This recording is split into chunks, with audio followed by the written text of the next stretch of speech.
A floresta sempre foi um lugar onde muitos entravam, mas poucos realmente conheciam. Durante décadas, histórias circulavam entre os moradores da pequena Vila Aurora. Eram relatos de passos no meio do mato, fogueiras distantes, sombras que pareciam observar entre as árvores. Alguns diziam que era só imaginação. Outros acreditavam que a mata escondia alguém. Mas ninguém, absolutamente ninguém, imaginava que aquela lenda era real. E que um homem, de verdade, havia vivido 30 anos completamente isolado. Longe do mundo. Longe das pessoas. Longe de tudo que um dia conheceu. O nome dele era Elias. Quando jovem, era conhecido como um rapaz brilhante, gentil e com sonhos enormes. Ele queria ser engenheiro, construir pontes, viajar pelo mundo. Mas sua vida mudou drasticamente aos 20 anos, quando perdeu os pais em um acidente misterioso. Aquela tragédia o destruiu por dentro, não apenas pela dor, mas pelo sentimento esmagador de culpa que ele carregava, acreditando que poderia ter evitado o que aconteceu. De um dia para o outro, Elias desapareceu sem deixar rastros. A cidade inteira procurou por ele. Para a polícia, ele era apenas mais um desaparecido. Para alguns, havia morrido. Para outros, tinha fugido para recomeçar em outro lugar. Mas a verdade estava escondida bem ali, em meio às árvores da floresta que todos viam, mas ninguém conhecia. Elias, atormentado e sem forças para continuar a vida que tinha, caminhou por horas, depois por dias, até que encontrou um vale profundo, cercado por montanhas altas. Ali, no silêncio absoluto, ele sentiu que finalmente poderia desaparecer, não apenas do mundo, mas de si mesmo. Com o passar dos anos, ele se tornou um mestre da sobrevivência.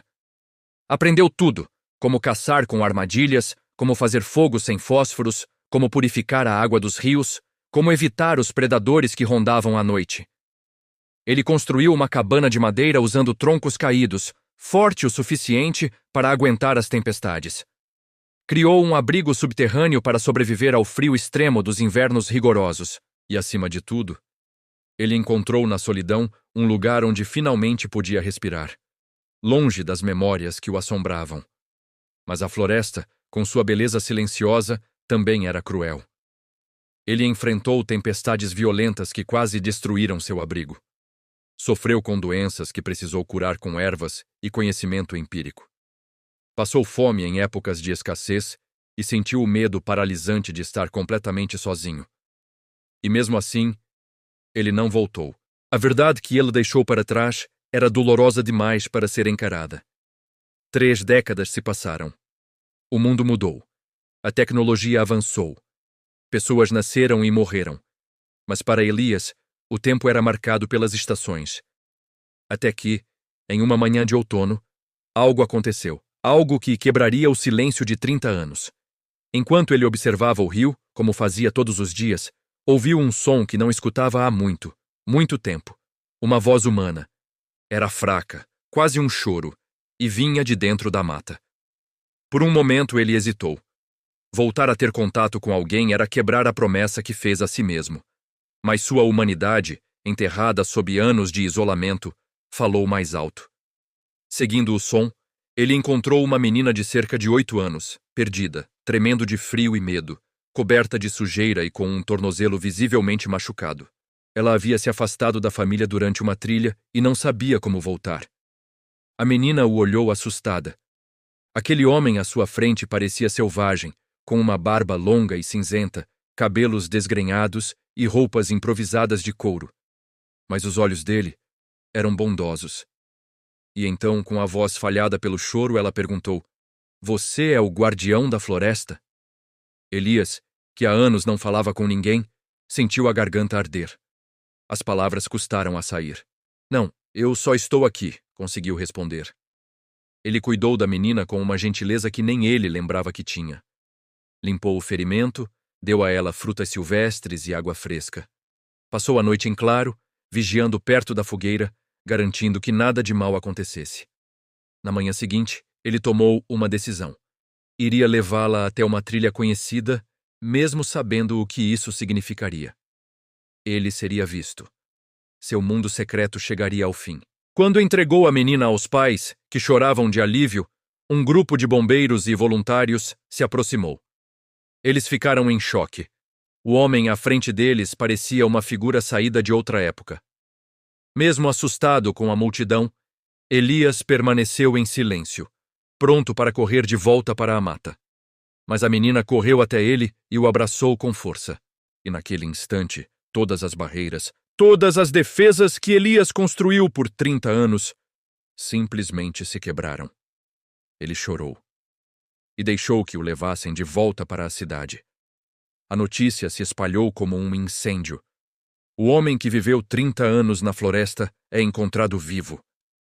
Especialistas, psicólogos, jornalistas e curiosos de toda parte queriam saber. Por quê? Por que alguém escolheria viver daquela forma? Sem contato, sem família, sem absolutamente nada do mundo moderno.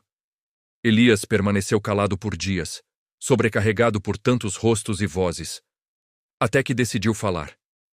Mas não para os repórteres, nem para a polícia. Ele falou para a menina e seus pais, que pediram para visitá-lo. E ali, com uma simplicidade desarmante, ele revelou o motivo. Eu não fui para a floresta para me esconder do mundo, disse ele, com a voz ainda rouca. Eu fui para salvar o mundo de mim. Eu me sentia quebrado, uma peça defeituosa. Achei que, se eu ficasse longe, a dor morreria comigo e não machucaria mais ninguém. A mãe da menina, com os olhos cheios de lágrimas, segurou a mão dele e disse: Mas você voltou. Elias sorriu, um sorriso genuíno, pela primeira vez em décadas. Voltei porque a vida me chamou de novo. Com a ajuda psicológica, o apoio da comunidade e principalmente o carinho daquela família que ele salvou, Elias começou a reconstruir sua vida, um dia de cada vez. E o final dessa história? O final surpreendeu a todos. A menina, aquela que ele encontrou perdida na mata, cresceu e se tornou bióloga, uma verdadeira guardiã ambiental inspirada pelo homem que a protegeu. E Elias? Ele passou a viver perto da floresta, em uma pequena casa doada pela prefeitura. Ele nunca deixou a mata completamente. Sempre fazia suas caminhadas diárias. Mas agora, ele não estava mais sozinho. E a pergunta que muitos ainda faziam era: ele se arrepende de ter vivido 30 anos escondido? Elias sempre respondia da mesma forma: se eu não tivesse ido, não estaria aqui hoje para contar. Às vezes, é na escuridão mais profunda que a gente finalmente encontra a nossa luz. Obrigado por assistir. Se você gostou dessa história, não se esqueça de se inscrever no canal e ativar as notificações para mais relatos incríveis como este. Até a próxima!